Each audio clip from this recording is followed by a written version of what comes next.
नमस्कार साथियों, आप सभी का स्वागत है जेके भाई कैलाशनाथ के यूट्यूब चैनल पर। आज हम राजस्थान भूगोल के एक अत्यंत महत्वपूर्ण टॉपिक राजस्थान की जनजातियों का अध्ययन करेंगे। ये topic RS, REET, first grade, second grade, patwari, CET 12th, CET graduation, LDC, police, forest guard सहित लगभग सभी राजस्थान की प्रतियोगी परीक्षाओं के लिए बेहद महत्वपूर्ण है। आज की क्लास में हम जानेंगे जनजातियाँ क्या होती हैं, राजस्थान की प्रमुख जनजातियाँ कौन कौन सी हैं, भील, मीणा, गरासिया, सहरिया, डामोर, कथोड़ी आदि जनजातियों का निवास क्षेत्र, उनकी संस्कृति, परंपराएं और प्रमुख तथ्य। पीवीटीजी विशेष रूप से कमजोर जनजाति समूह तथा परीक्षा में पूछे जाने वाले महत्वपूर्ण प्रश्न, इसलिए पूरी क्लास अंत तक अवश्य देखें और अपने नोट्स भी बनाते चले। तो बिना समय गवाए आज की क्लास शुरू करते हैं।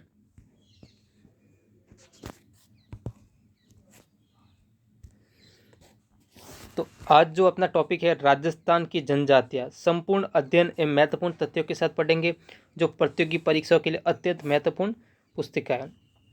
अब देखो, सबसे पहले जनजाति का अर्थ एवं संवैधानिक प्रावधान हम इसके अंदर देखेंगे। तो जनजातीय ट्राइब का अर्थ क्या होता है? जनजाति ऐसे लोगों का समूह है जो निश्चित भौगोलिक क्षेत्र में निवास करते हैं, जिनकी अपनी भाषा, संस्कृति, रीति रिवाज, परंपराएं, पहनावा, धार्मिक मान्यताएं और सामाजिक व्यवस्था होती हैं। इसके अंदर बताया गया है कि जो जनजातियाँ ऐसे लोगों का समूह होती है जो अपने निश्चित भौगोलिक क्षेत्र में निवास करती है, जिनकी भाषा, संस्कृति, रीति रिवाज, परंपराएं, पहनावा, सामाजिक व्यवस्थाएं, धार्मिक मान्यता सब अलग अलग होती है। ये आपको याद रखना है। मैं संवैधानिक प्रावधान की बात करूं तो भारतीय संविधान के अनुच्छेद 342 के अंतर्गत राष्ट्रपति द्वारा अनुसूचित अधिसूचित समुदाय को अनुसूचित जनजाति का दर्जा दिया गया। समझ में आया? अधिसूचित समुदाय को किस में कन्वर्ट किया गया? अनुसूचित जनजाति में दर्जा दिया गया। किस में? एसटी में। एसटी में, ठीक है। शेड्यूल्ड ट्राइब आपको याद रखना है। बढ़े आगे। अब देखो आप, राजस्थान में जनजातियों का महत्व। राजस्थान जनजातीय संस्कृति की दृष्टि से अत्यंत समृद्ध राज्य है। राज्य की अनुसूचित जनजातियां मुख्यतः दक्षिणी एवं दक्षिणी पूर्वी राजस्थान में निवास करती। कहाँ? एक तो दक्षिणी एवं दक्षिण पूर्वी राजस्थान में निवास करती हैं। राजस्थान की प्रमुख जनजातियों की हम बात करें, मीणा, भील, गरासिया, सहरिया, डामोर, कथोड़ी, इनके बारे में हम विस्तार से आगे पढ़ेंगे। आगे देखो, राजस्थान का जनजातीय क्षेत्र। राजस्थान का जनजातीय क्षेत्र मुख्य रूप से अरावली पर्वतमाला तथा उससे जुड़े वन क्षेत्रों में फैला हुआ है। कहाँ? अरावली पर्वतमाला व उनसे जुड़े जो भी वन क्षेत्र है ना, वहाँ पर ये फैला हुआ है। ये आपको याद रखना है।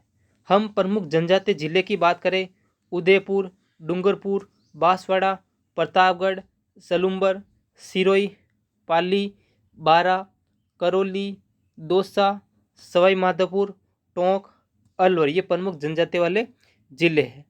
आगे देखो आप, जनजातियों की प्रमुख विशेषता की हम बात करें, वो प्रकृति पर जीवन आधारित, इनका जीवन है ना वो प्रकृति पर आधारित है। आपने देखा होगा पर्यावरण और वनों के साथ इनका काफ़ी जुड़ाव होता है। तो इसीलिए जो जनजाति होती है ना, वो एक ऐसे इलाके में रहती हैं वहाँ प्रकृति के बिना कुछ नहीं, इसलिए इनका आधिकारिक जीवन प्रकृति पर बीतता है। आजीविका की हम बात करें, कृषि एवं पशुपालन प्रमुख व्यवसाय है इनके लिए। कृषि एवं पशुपालन इनका प्रमुख व्यवसाय है। वनोपज पर निर्भरता, कंदमूल, फल एवं जड़ी बूटियों का संग्रह, ये किस पर निर्भर करते हैं? इस पर निर्भर हैं कि जो भी कंदमूल, फल एवं जड़ी बूटियों, क्योंकि जंगलों में जड़ी बूटियाँ ही रहती हैं। हम समृद्ध परंपरा की बात करें तो लोकगीत एवं लोक नृत्य की जीवन परंपरा इनमें काफ़ी भरी पड़ी है। मैं सामाजिक ढांचा की बात करूं तो सामुदायिकता और आपसी सहयोग पर यह आधारित है। मैं विशिष्ट संस्कृति की बात करूं तो अपनी विशिष्ट वेशभूषा एवं आभूषण के लिए प्रसिद्ध, ये आपको याद रखना है। बढ़ो आगे। अब देखो प्रमुख जनजातियां मीणा और भील। अब देखो मीणा के बारे में पढ़ते हैं। स्थिति की हम बात करें, राजस्थान की सबसे बड़ी जनजाति, क्या राजस्थान की सबसे बड़ी जनजाति कौन सी है? मीणा, आपको याद रखना है। मुख्य क्षेत्र की बात करें तो पूरी राजस्थान में काफ़ी मात्रा में पाए जाते हैं। हम प्रमुख जिले की बात करें, जयपुर, दौसा, करौली, सवाई माधोपुर, टोंक, अलवर में ये काफ़ी मात्रा में पाए जाते हैं। हम प्रमुख इनके देवता की बात करें तो भूरिया बाबा आपको याद रखना है। प्रमुख पर्व की बात करें तीज, गणगौर और होली इनके प्रमुख पर्व हैं। एक बार हम वापस देखते हैं मीणा जनजाति के बारे में। एक तो हमने पढ़ा कि राजस्थान की सबसे बड़ी जनजाति है। इसके हम क्षेत्र की बात करें तो पूरी राजस्थान आपको याद रखना है। ये जयपुर, दौसा, करौली, सवाई माधोपुर और टोंक, अलवर में ये काफ़ी मात्रा में पाए जाते हैं। इनके हम प्रमुख देवता की बात करें तो आपको भूरिया बाबा याद रखना है। इनके प्रमुख पर्व की बात करें तो तीज, गणगौर और होली आपको याद रखना है। अब हम देख रहे हैं भील जनजाति स्थिति की बात करें। राजस्थान की सबसे प्राचीन जनजाति, कभी भी आपको पूछे कि राजस्थान की सबसे प्राचीन जनजाति कौन सी, तो आप आंख बंद के बता सकते हो, आंख बंद करके बता सकते हो भील जनजाति। मैं मुख्य क्षेत्र की बात करूं, दक्षिणी राजस्थान में ये सर्वाधिक मात्रा में पाए जाते हैं। मैं प्रमुख जिले की बात करूं, बांसवाड़ा, डूंगरपुर, उदयपुर, प्रतापगढ़ और सलूम्बर में ये सर्वाधिक पाए जाते हैं। मैं प्रमुख इनके लोक नाट्य की बात करूँ तो आपको गवरी याद रखना है। मैं इनके मेले की बात करूँ तो आपको बेणेश्वर मेला आपको याद रखना है। आया समझ में? तो एक बार वापस देखो हम भील जनजाति की स्थिति की बात करते हैं। राजस्थान की सबसे प्राचीन जनजाति है। हम इसके क्षेत्र की बात करें तो दक्षिणी राजस्थान में सर्वाधिक हैं। जिन जिलों में ये पाए जाते हैं, जिन जिलों में सर्वाधिक ये पाए जाते हैं, इनकी हम बात करें तो बांसवाड़ा, डूंगरपुर, उदयपुर, प्रतापगढ़ और सलूम्बर में सर्वाधिक पाए जाते हैं। हम प्रमुख लोक नाट्य की बात करें तो गवरी इनका लोक नाट्य है। गवरी प्रसिद्ध मेले की बात करते बेणेश्वर मेला आपको याद रखना है। आया समझ में? तो आगे बढ़े। अब देखो प्रमुख जनजातियां गरासिया, सहरिया, डामोर, कथोड़ी के बारे में पढ़े। हम गरासिया को पढ़ते हैं।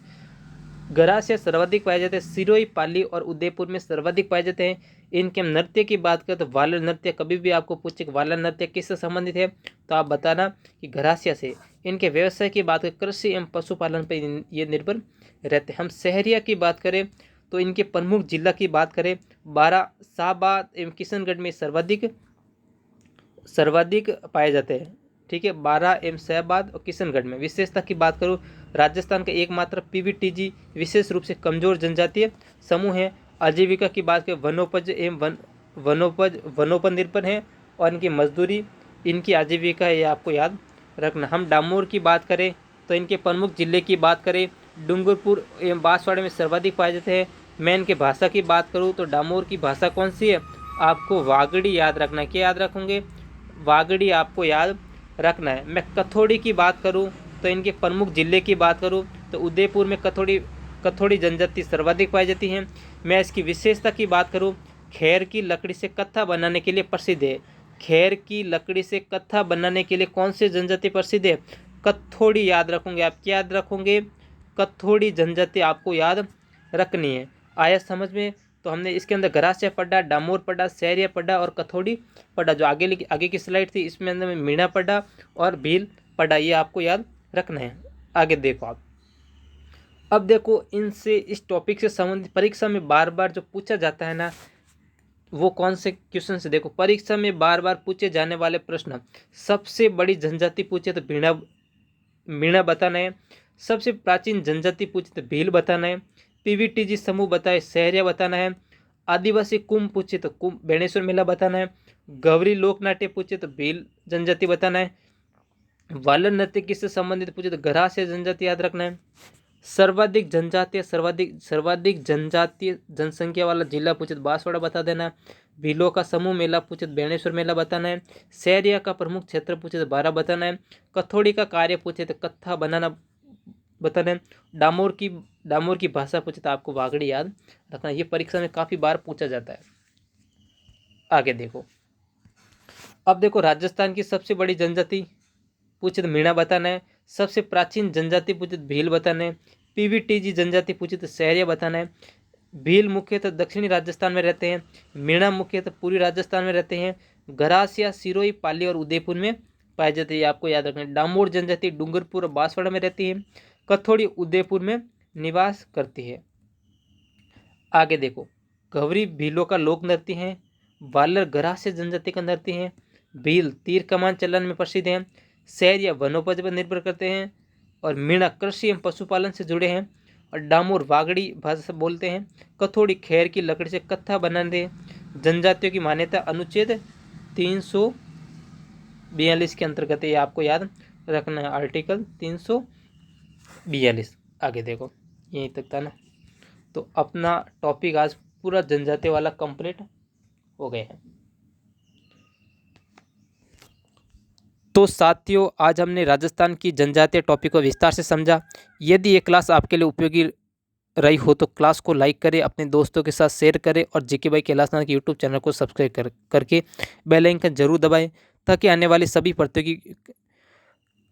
प्रतियोगी परीक्षा के लिए जो महत्वपूर्ण क्लासों की जानकारी आपको सबसे पहले मिल सके। यदि इस टॉपिक से संबंधित कोई प्रश्न हो तो उसे कमेंट बॉक्स में अवश्य छापें। अगले लेक्चर में हम राजस्थान भूगोल के एक और महत्वपूर्ण टॉपिक के साथ मिलेंगे। आज के लिए इतना ही। जय हिंद, जय भारत।